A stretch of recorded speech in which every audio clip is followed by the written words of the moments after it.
making our basic cakey brownie recipe now, and we're basically using all of the same ingredients. We're just gonna change the ratios up a little bit.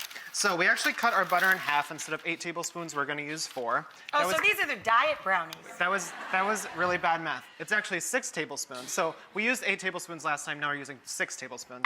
Not so really a diet. Yeah, no, not at all. Sugar stayed the same, 3/4 of a cup, and we're cutting the chocolate in half, so instead of 8 ounces, we're using 4. But we do the same process. We just melted it down in this bowl until it's nice and smooth. Now you can start adding that into our wet batter. Yeah, I would love that. Slow, fast, medium? Yeah, let's do medium. Here we go. I forgot to add in our eggs.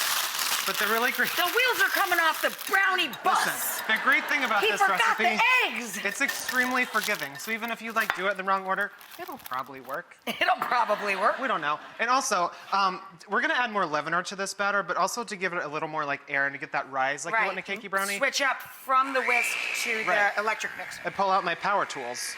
Salt? A little bit of salt, yep. Instead of espresso. A little bit of espresso. That's our secret ingredient. That's our secret. Not so secret anymore. And more of our baking.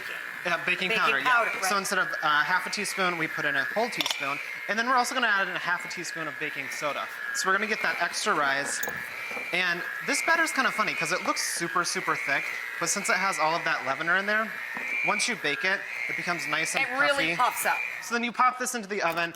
This one actually cooks for 5 minutes longer than the fudgy recipe does. Gotcha. So 350 for about 30 minutes. We have one down here that's done. Look at that. And the reason we use this parchment is so you can just kind of wiggle it out of there. Oops. And look at those cakey brownies.